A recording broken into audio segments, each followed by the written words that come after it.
Bismillahirrahmanirrahim. Assalamualaikum warahmatullahi wabarakatuh. Bagaimana kabarnya teman-teman semua? Semoga tetap dalam keadaan sehat dan tidak kurang suatu apapun. Selamat bergabung kembali dalam kegiatan belajar mengajar mata kuliah pengantar manajemen dan bisnis syariah. Pada pertemuan kali ini kita akan membahas tentang manajemen dan organisasi syariah. Baik. Teman-teman, pertama kita akan membahas tentang apa sih sebetulnya organisasi. Organisasi adalah sekumpulan orang yang sepakat untuk bergabung dalam suatu kelompok, menetapkan tujuan-tujuan tertentu dan berupaya mencapai tujuan tersebut sesuai dengan prinsip-prinsip syariah. Sehingga karakteristik organisasi yang pertama adalah tujuan yang ingin dicapai. Sebuah organisasi tanpa tujuan tidak dikatakan sebagai organisasi. Kenapa? Karena organisasi harus memiliki tujuan yang tercantum dalam visi dan misi organisasi tersebut. Organisasi berkumpulnya orang-orang dalam sebuah kelompok itu tentunya menginginkan sebuah capaian, memiliki sebuah tujuan. Dan tujuan yang ingin dicapai dalam organisasi biasanya tercantum dalam visi dan misi organisasi. Terus selanjutnya ada sumber daya manusia. Tanpa adanya sumber daya manusia, tujuan yang ingin dicapai oleh organisasi tidak akan tercapai sesuai dengan harapannya. Karena yang akan menjalankan visi dan misi dari organisasi adalah sumber daya manusia itu sendiri. Lalu selanjutnya ada yang namanya struktur organisasi. Struktur organisasi sebagai sistem yang mengatur bagaimana manusia atau sumber daya manusia mencapai tujuan yang ingin dicapai dalam sebuah organisasi. Kalau tidak ada struktur organisasi dalam sebuah organisasi, tentunya akan terjadi kesemrawutan, nggak jelas gitu. Kayak kita nggak tahu si A ini tugasnya apa, si B tugasnya apa, bagaimana kita harus mencapai atau menjalankan sebuah misi dari organisasi ketika tidak ada struktur organisasi di dalamnya. Maka sebuah organisasi tanpa struktur organisasi dikatakan bukan sebagai organisasi. Selanjutnya ada elemen dari organisasi. Yang pertama ada pemasok. Pemasok yaitu menyediakan material, mesin, jasa, dan informasi yang digunakan oleh perusahaan untuk memproduksi barang dan jasa. Ini organisasi perusahaan. Terus kemudian ada pelanggan, merupakan para pemakai produk dan jasa perusahaan. Terus kemudian ada serikat pekerja, organisasi bagi tenaga kerja terampil maupun tenaga kerja tidak terampil. Terus kemudian ada masyarakat keuangan, terdiri dari lembaga-lembaga yang mempengaruhi sumber daya uang yang tersedia bagi perusahaan, misalnya bank atau lembaga peminjam lainnya. Terus kemudian ada pemegang saham, orang-orang yang menanamkan modal pada perusahaan dan mewakili tingkatan manajemen tertinggi. Terus kemudian ada pemerintah, baik tingkat daerah, pusat maupun internasional yang memberikan kendala-kendala atau batasan dalam bentuk peraturan maupun bantuan berupa dana, jasa, dan informasi. Terus kemudian terakhir ada masyarakat global, merupakan wilayah geografis tempat perusahaan atau organisasi melaksanakan tanggung jawabnya dengan senantiasa memperhatikan lingkungan alam, menyediakan produk dan jasa yang mampu meningkatkan kualitas hidup. Gitu. Itu adalah elemen dari organisasi, dan semua elemen ini harus ada dalam organisasi dan saling mempengaruhi satu sama lain. Setiap organisasi tidak bisa berdiri sendiri, melainkan membutuhkan pemasok, membutuhkan pelanggan, membutuhkan serikat pekerja, membutuhkan pemerintah, pesaing, masyarakat keuangan, pemegang saham, dan masyarakat global. Sehingga kinerja dari organisasi khususnya perusahaan ini bisa berjalan dengan baik dan sesuai dengan harapan dari organisasi tersebut. Selanjutnya ada fungsi dan proses-proses manajemen. Yang pertama ada planning, penentuan tujuan dan bagaimana cara mencapai yang terbaik. Di pertemuan sebelumnya kita sudah membahas terkait manajemen yang salah satunya adalah planning atau perencanaan.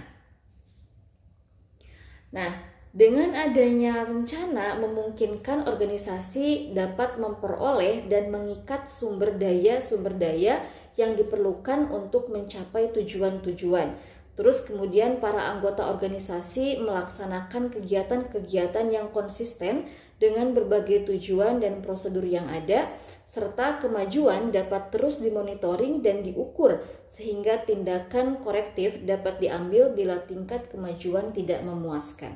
Artinya, setiap organisasi ketika kita mau mendirikan sebuah organisasi perusahaan ataupun organisasi lainnya, kita harus memiliki perencanaan. Contohnya dalam 1 tahun ke depan kita akan melakukan apa saja, atau jangan dulu 1 tahun ke depan. Sebetulnya organisasi kita ini akan bergerak di bidang apa? Perencanaan bisnisnya, produk yang akan kita olah atau produksi itu produk apa, untuk konsumen siapa dan lain sebagainya, itu harus direncanakan terlebih dahulu supaya apa yang akan kita lakukan itu bisa sesuai dengan rencana kita. Kadang kita tuh seringkali kan kalau mau mau kegiatan itu terkadang kita dadakan nih, atau mau apa gitu ya dadakan. Ada yang bilang mendadak itu, yang dadakan itu yang jadi gitu ya. Tapi ketika kita mau mendirikan sebuah bisnis, nggak bisa tuh yang namanya dadakan. Kenapa? Karena dalam bisnis itu bukan hanya tentang diri kita sendiri. Dalam organisasi bukan hanya tentang diri kita sendiri, melainkan ada orang lain. Supaya orang lain paham dengan apa yang akan kita lakukan, maka rencanakan dengan rinci dan biasakan untuk menuliskan rencana tersebut secara rinci supaya ketika ada orang lain yang ingin mengetahui rencana organisasi kita atau perusahaan kita, kita dapat memperlihatkan rencana kita. Kemarin di pertemuan minggu lalu kita sudah membahas sedikit tentang model bisnis kanvas. Nah, itu salah satu cara kita untuk memplanning sebuah ide bisnis seperti itu. Terus kemudian ada organizing, penentuan bagaimana penyusunan organisasi dan aktivitas dapat dilakukan. Setelah kita merencanakan apa saja yang akan kita lakukan, pertama, produk apa yang akan kita ciptakan. Terus bagaimana cara menciptakan produknya, untuk siapa produk ini diproduksi, bagaimana cara kita memasarkan, dan seterusnya. Itu planning. Nah, organizing, kita menentukan si A bagian pemasaran, si B bagian produksi, si C bagian keuangan, dan seterusnya. Supaya apa? Supaya memudahkan tanggung jawab seseorang dalam melakukan tugasnya masing-masing. Jadi nggak ada cerita si A mengerjakan pekerjaan si B, si C, dan seterusnya. Si B tidak ada cerita mengerjakan pekerjaan A dan seterusnya. Jadi setiap orang harus punya tugas pokoknya masing-masing dan bertanggung jawab atas tugas tersebut. Dan hal ini akan memudahkan dalam aktualisasinya, menggerakkan atau mengarahkan anggota untuk bergerak dalam mencapai tujuan yang diinginkan. Seseorang akan bergerak ketika dia sudah paham apa sih sebenarnya yang harus saya lakukan, apa sih sebetulnya tugas saya. Seringkali dalam sebuah organisasi kita udah ada bagian nih, si A bendahara, si B bagian acara, si C bagian konsumsi, dan lain sebagainya. Tapi kemudian ketika kegiatannya, ketika aktualisasinya, si A yang mengerjakan konsumsi dikerjakan oleh si A, acara dikerjakan oleh si A, terus kemudian dokumentasi juga dikerjakan oleh si A. Nah, hal ini membuat sebuah organisasi itu tidak berjalan dengan efektif. Jadi si A ini akan capek banget nih. Nah, bagaimana cara kita untuk mengelola supaya seseorang dapat mengerjakan sesuatu sesuai dengan tugas dan tanggung jawabnya masing-masing, berarti ada dalam organizing. Jadi seorang pemimpin itu, seorang leader itu harus tahu menugaskan dan memberikan kepercayaan kepada orang tersebut.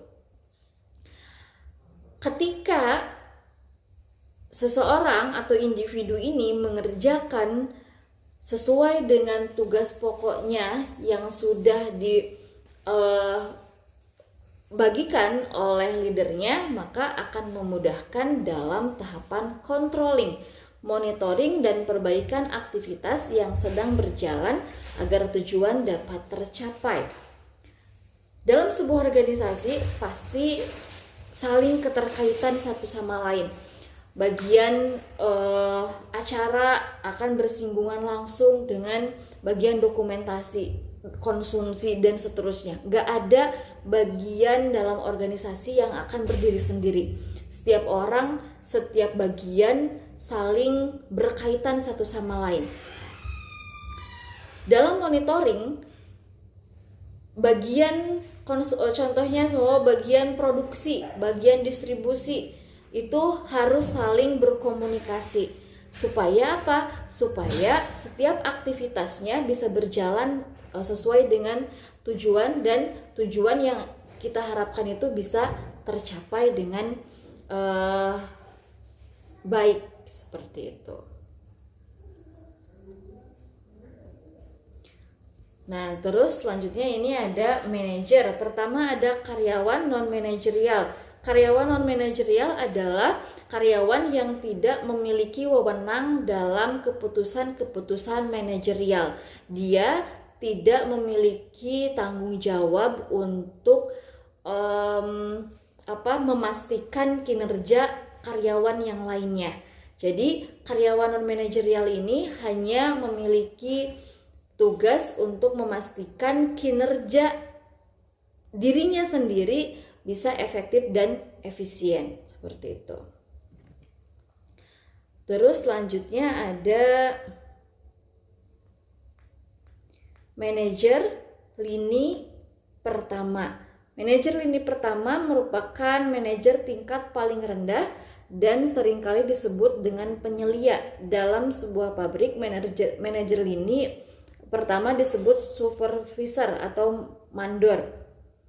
Atau dalam regu olahraga, pelatih merupakan manajer lini pertama. Manajer ini memiliki tanggung jawab untuk memimpin dan mengawasi tenaga-tenaga operasional. Gitu. Terus ada manajer menengah, mencakup semua tingkat manajer antara tingkat penyelia dan tingkat puncak pada organisasi tersebut. Mereka itu dapat menyandang nama seperti kepala bagian, kepala unit, wakil ketua atau manajer divisi. Terus ada manajer puncak, posisi teratas dalam sebuah organisasi yang bertanggung jawab atas pengambilan keputusan seluruh organisasi dan menetapkan kebijakan dan strategi yang mencakup seluruh organisasi itu. Gitu. Jadi setiap tingkatan-tingkatan manajerial ini saling berhubungan satu sama lain. Dalam sebuah organisasi tidak ada bagian yang berdiri sendiri, melainkan mereka akan bekerja sama dan saling berhubungan satu sama lain dan tidak bisa terpisahkan.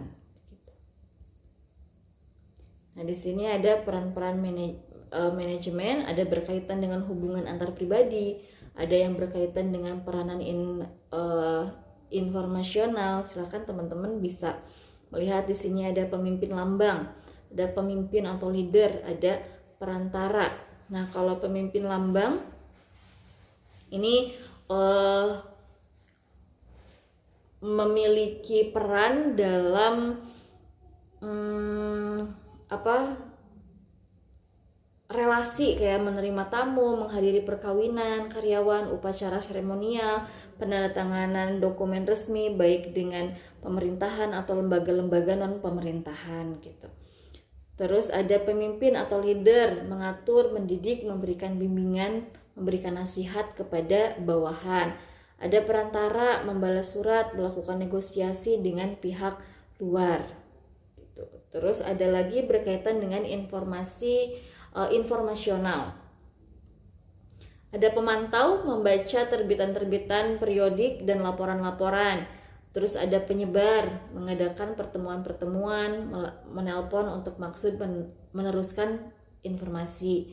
Terus ada juru bicara, menyelenggarakan rapat dewan atau memberikan informasi kepada media.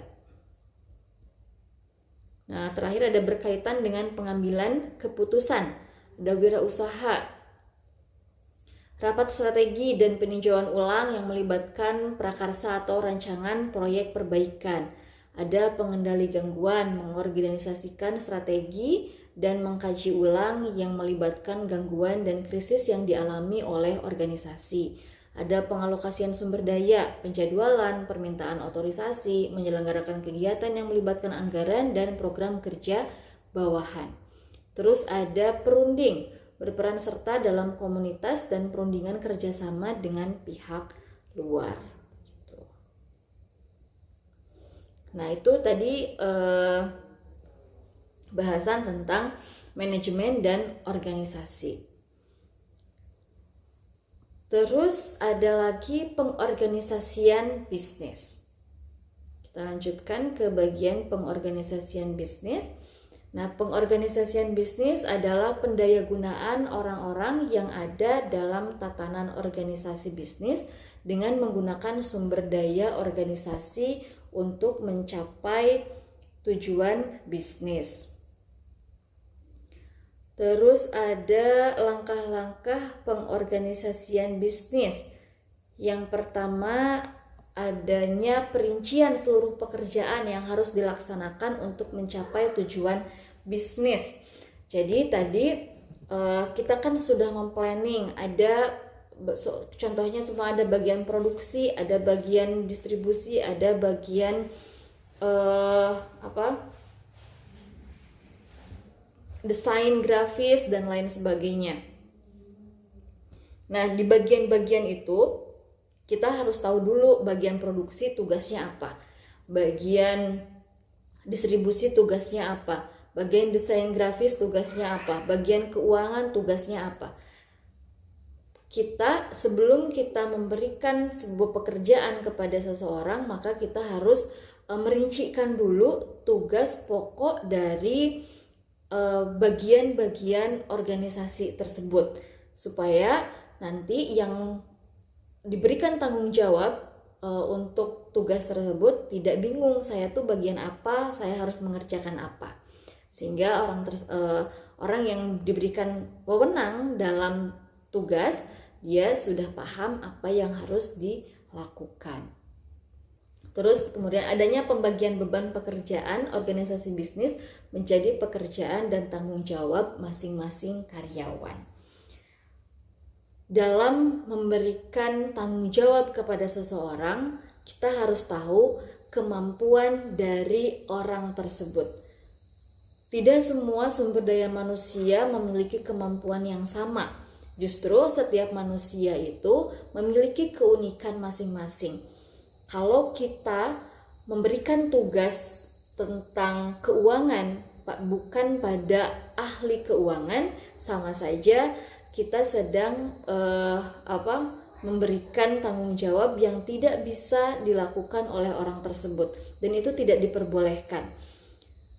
Kalau kita sebagai pemimpin, kita harus tahu si A ini mampunya di mana. Kita bisa tanya, kamu kemampuannya apa, bagaimana, dalam wawancara atau dalam CV dari calon sumber daya manusianya gitu. Sehingga beban pekerjaan yang kita berikan kepada karyawan, kepada bawahan kita, itu sesuai dengan kemampuannya, sehingga dia tidak merasa terbebani, dan tujuan dari organisasi bisnisnya bisa tercapai gitu. Terus adanya mekanisme untuk mengkoordinasikan pekerjaan para anggota bisnis menjadi kesatuan yang terpadu dan harmonis. Nah, adanya struktur organisasi. Nanti kita akan bahas struktur organisasi. Struktur organisasi ini untuk memudahkan koordinasi. Kalau saya mau kalau saya mau punya ide nih tentang inovasi produk, saya harus bilang ke siapa? Siapa yang akan menentukan keputusan bahwa strategi bisnis ini atau strategi pemasaran ini atau strategi inovasi produk ini diterima atau tidak. Nah, itu ada dalam mekanisme pengorganisasian bisnis.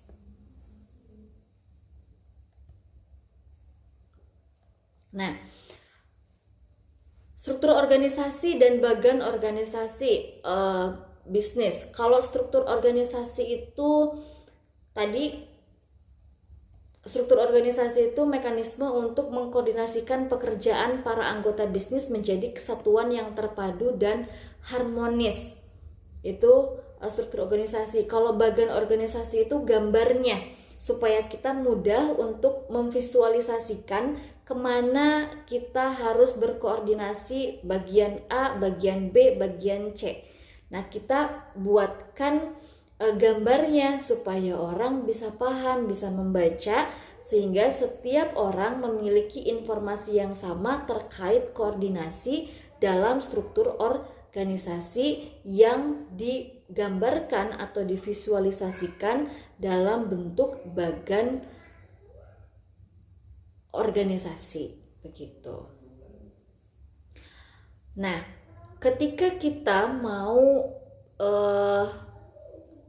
membangun bisnis, tidak semua orang itu membangun bisnis tiba-tiba besar gitu ya. Ketika teman-teman punya ide bisnis nih, tapi saya belum punya modal yang besar, belum punya karyawan yang banyak, terus bahkan mungkin masih diri sendiri aja gitu ya yang menjalankan bisnis tersebut gitu. Belum ada karyawan, belum ada partner bisnis, belum ada mitra bisnis dan lain sebagainya. Apa sih yang harus kita siapkan ketika kita mau memulai sebuah perusahaan? Kita harus punya bagian apa aja nih ketika kita mau memulai sebuah perusahaan? Setidaknya ada 3 poin penting yang harus kita miliki dalam organisasi bisnis startup atau memulai bisnis. Yang pertama adalah bagian teknis, yang kedua bagian desain atau seni, yang ketiga bagian relasi dan pemasaran.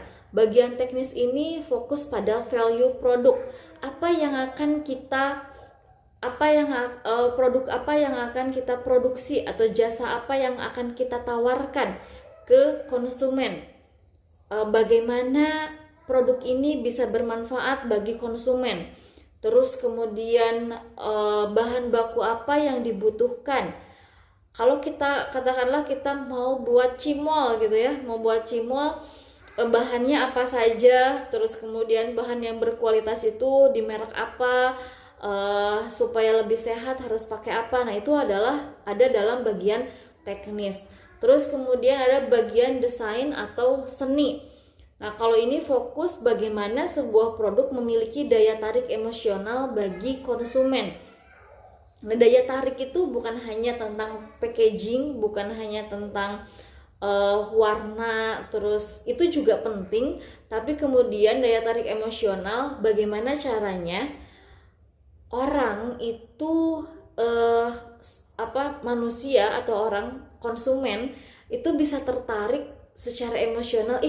Ini kok bagus banget ya, tiba-tiba kita kayak terngiang-ngiang gitu, rasanya, cita rasanya, terus kemudian suasananya. Kalau kita pakai kemasan ya, kemasannya itu bisa membuat kita itu nggak lupa sama kemasannya. Saya ingin share salah satu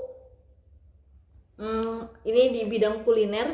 Saya makan di salah satu tempatnya kecil, sempit sekali. nggak terlalu besar, tapi yang datang itu salah satu tempat makan di Purwokerto, namanya warung makan Mbak Fitri, ada di jalan mau ke arah Baturaden. Tempatnya saya bilang, kalau dibilang sempit ya sempit untuk ukuran rumah makan yang rame banget. Dan ketika saya makan di situ pertama kali, sampai hari ini, sampai detik ini, saya masih terngiang-ngiang dengan rasanya, dengan aromanya. Padahal itu dikemas, gak ada kemasan, disajikan dengan begitu sederhana. Tapi saya sebagai konsumen tertarik. Itu kan udah secara emosional tuh, kayak terngiang-ngiang, rasanya kayak masih terasa di lidah, terus kemudian aromanya masih tercium, itu kan emosional. Bagian dari desain dan seni atau seni ini memiliki tanggung jawab dalam hal itu. Terus kemudian terakhir ada bagian relasi dan pemasaran. Kalau ini fokus membangun kerjasama dengan klien, investor, mitra usaha, dan konsumen. Di sini ada produk, terus ada manusia, ada desain dan seni. Nah, bagian desain dan seni ini bagaimana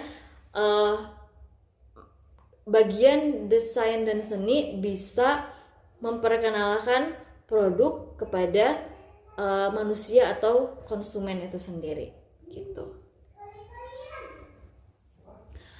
Kalau kita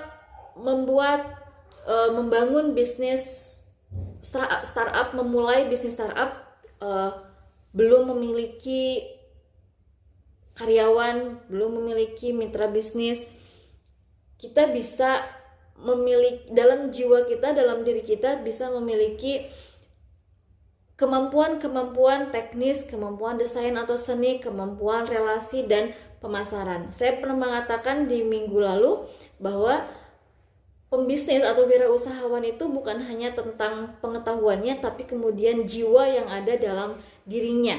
Jadi melekat karakteristik yang melekat pada diri seseorang itu. Tidak semua orang memiliki kemampuan untuk menjadi seorang wirausahawan, karena wirausahawan itu balik lagi bukan hanya tentang teori, tapi kemudian jiwa dan yang melekat, karakter yang melekat pada dirinya. Tapi bukan berarti karakter-karakter itu tidak bisa dipelajari. Karakter-karakter itu bisa dipelajari dan bisa dibiasakan supaya melekat pada diri kita, menjadi sebuah kebiasaan. Nah, kalau kita sudah memiliki perusahaan yang berkembang pesat, kita sudah memiliki karyawan, kita sudah memiliki mitra bisnis yang banyak, bukan hanya sendiri lagi, maka struktur organisasinya menjadi seperti ini, jadi banyak gitu. Ini adalah bagian dari struktur organisasi bisnis PT KAI Indonesia. Nah, ini ada President Director, ada Managing Director. Jadi bagian-bagiannya itu lebih luas, lebih kompleks dibandingkan dengan tadi ketika kita mau memulai sebuah bisnis. Nah, kalau setiap bisnis itu kan punya niat, punya tujuan untuk berkelanjutan, berkembang. Nah, kalau kalian nanti sudah bisnis kalian sudah berkembang, maka kalian bisa membuat bagian dan struktur organisasi yang lebih kompleks, begitu. Itu yang bisa saya sampaikan dalam kesempatan kali ini. Mudah-mudahan bisa bermanfaat. Mohon maaf atas segala kekurangannya. Silakan teman-teman bisa membaca lagi di berbagai referensi. Banyak sekali yang teman-teman bisa baca atau kalian bisa dengarkan di video-video yang lainnya. Saya hanya mengulas secara sederhana. Mudah-mudahan bisa memberikan manfaat untuk teman-teman semua. Terima kasih atas perhatiannya. Mohon maaf atas segala kekurangannya. Kita akhiri. Wassalamualaikum warahmatullahi wabarakatuh.